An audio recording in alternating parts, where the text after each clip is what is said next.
Hello everybody, it's been a little while, but Skipper's back here, and today we are going to address unbricking some very simple American 1100s.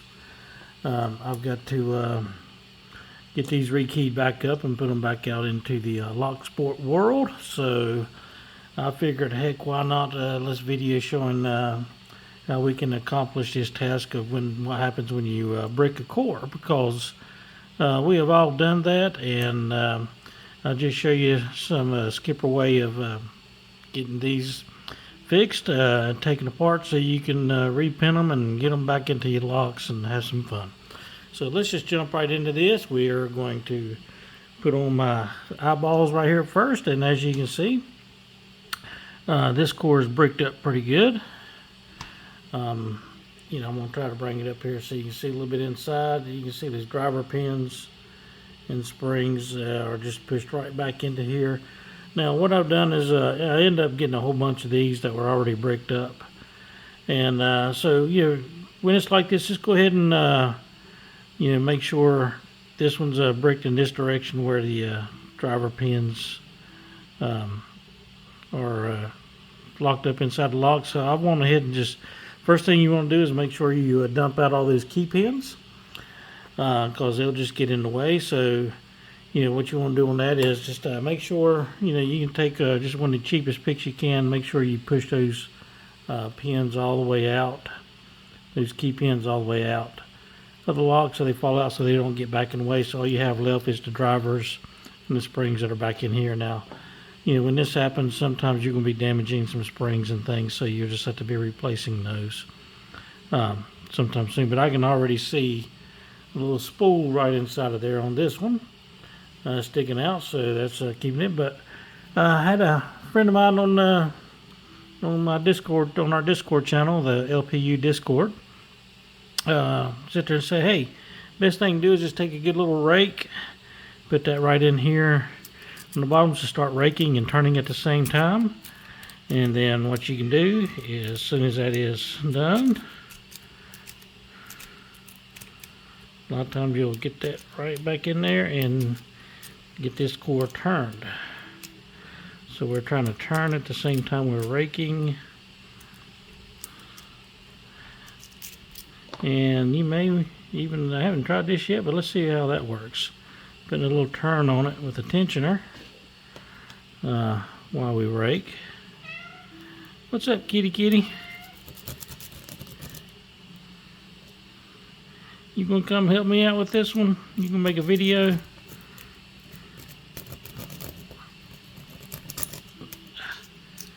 And here we go. Sometimes these things unbrick right away, sometimes they don't.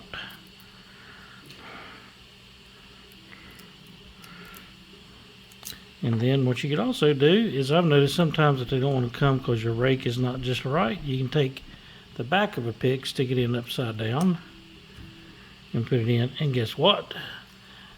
It turns just like that. Now, here's something very important. Don't turn that lock all the way back around, or else these drivers are just going to pop right in there. So now that you got a halfway turn here, and again, what I did is use the back side of this right here. See, very straight, and I just pushed it in, pushed those drivers back in, and just turned the core. So we're going to try that on the next 4, see how fast we can get this done. So I'm going to take that retention spring right off of there. I am going to go ahead and just push this right out, and we now have a saved core. Okay, there's some more stuff to come out.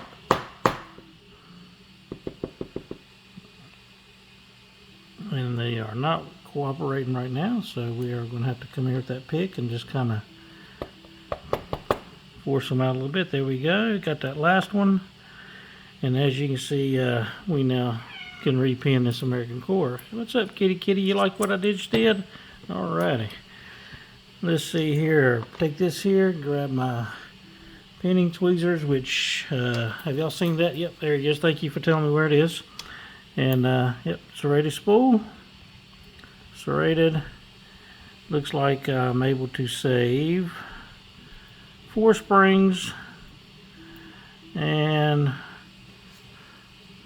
able to save 5 springs. So yes, I got those here. Let's just go ahead and make a little room right here and start dropping those in here, separating them on this one. Now we're going to sit there and do this 4 more times. So you guys hold tight while I get this done, and you can see how good it is to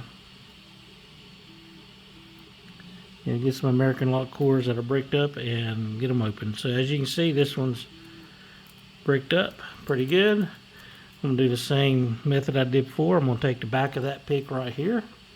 This is just a nice beginner southward pick, one of my first ones I had. And I'm going to stick it in here like this, push it down all the way, and start to rotate. And there we go. You can see I got it rotated out. So those drivers are now stuck back up in here. And take this spring off here, push the core out, let everything fall out. And 1, 2, 3, 4, 5. Looks like I got everything here. Excellent. Save that core, and we'll put these back in here. So you are more than welcome to watch the next 3 being done, because you never know, you might get a skip or fail. And those are always fun to watch and add to my bloopers. So guess what? Looks like we had about a number 5 or 6 key pin in there somewhere. So I didn't quite get all those out, did I? But it looks like this one, they like to do 4 serrated and 1 spool. That's one thing nice about American locks. They're really good about their make sure everything's secured up. Core number 3, push down, wiggle, wiggle, turn. There we go. Got this one done. And like I said, you're going to become an expert 1100 core unbricker. So somebody sits there and wants to say, yeah, I bricked my American lock core up. The only thing is you make sure you can get the core out. Make sure they don't lock the lock back up with it bricked up, or else you're going to be cutting that thing. But anyway, yeah, you can get a hold of them. You can probably get them pretty cheap, and just put a little time and fun into it, and you'll be good to go. And 1, 2, 3, 4, 5. There we go. Yep, I learned something in elementary school, how to count, didn't I? So anyway, yeah, we'll put these, and guess what? This is working out pretty good because all of these springs are in good shape. And oh, look here, we got 2 spools out of this one. Got a Christmas present. Take it there. Alrighty. Or 3 spools.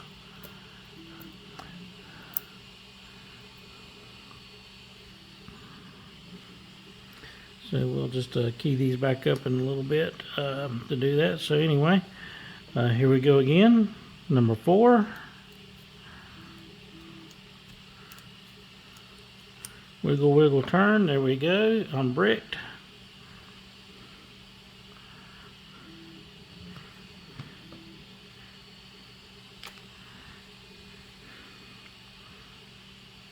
Push that right back out again. Do not turn that key more than 90 degrees, or else you're just going to put it right back into the brick position from that to that. And look, there is a key pin left in here, so I need to go ahead and drop that out too. Matter of fact, there's 3 of them, so you know what Skipper said about having to drop all the key pins out is not entirely factually true. But so we'll put that here. Here's our 3 key pins. And we'll recycle those back in at a later time with the correct key. Put my springs in here. And looks like we got 2 spools on this one, 3 serrated.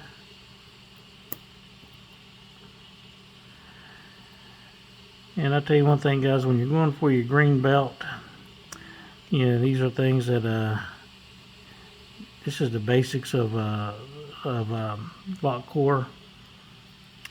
manipulation. This one's already opened up for me, but just to show you one more time, I'm going to brick it. There we go. I bricked this one because I told you I was going to do 5. So there we go. This one's bricked back up again. You know, you can see it's upside down here. It looks like I don't see any key pins inside of this one, and you might be able to look in there with me and see. But you can see those driver pins have this cord locked up. Again, since it's the last one, I'm going to take this pick. I'm going to slide it in just like you're picking the lock, you know, driving the drivers back up. But what I'm going to do is I'm going to come in here, push those drivers down flat so all of them go below the shear line, and that way that cord can turn. So I'm doing it at the same time that I am turning this pick like this on the inside. So I got a little pressure on it, and I'm going back and forth. Make sure I drop this in, because sometimes you get a spool in here. When the spool's in that shear, it'll want to angle a little bit. So sometimes you're going to have to wiggle that cord back and forth, get that spool to shimmy on down in there to do that. So again, here we go. I'm doing like this. Make sure I'm good to go. You can see me on the back side right here. Here. And we turn that cord just like that. And unbreak it now. That's the thing about it, when you get these now, you can I suppose throw a key in there. I don't know. I haven't experimented enough to see if you want to go ahead and just rekey at the time, but yeah, in my opinion, the safest thing is to go ahead and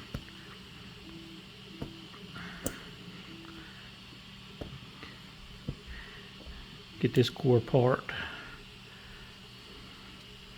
Get these drivers out, just let everything spill out. And 1, 2, 3, 4, 5, and 5, 1, 2, 3, 4, 5, everything's out. Here we go. Now, one thing nice is just kind of, you guys want to, if you come across a 6-pin key, you want to cut one. You know, all American locks are already chambered for 6, have 6 chambers. And all you have to do is drop in a driver in that last chamber. And if you just want to use a standard key, drop in a number 4 key pin right there in that last one, and you don't even have to get a new key. You have a 6-pin lock, because the angle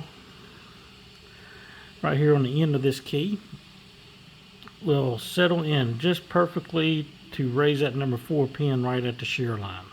Now you have to use the number 4 pin to do it. And so anyway, you can do that and use a standard 5-pin American lock to make a 6-pin core, and make it a little more challenging for you guys, or if you just want to add a little extra security on it for whatever you're locking up your personal stuff. You can go from a 5-pin core to a 6-pin, still use the same key, and the only thing you just need to make sure of there is key control for your security of your lock, because you just made your American lock a 6-pin lock, and there we go. So anyway, guys, I appreciate you tuning in and watching this. I'm going to go back to rekeying this and get this back out into the lock sport world. And guys, I appreciate you tuning in. Give me a thumbs up if you liked it, found it helpful, or whatever you may have found on that end. So anyway, appreciate the skippers here, and hope you enjoy. Take care. Thanks for tuning in, guys. Bye-bye.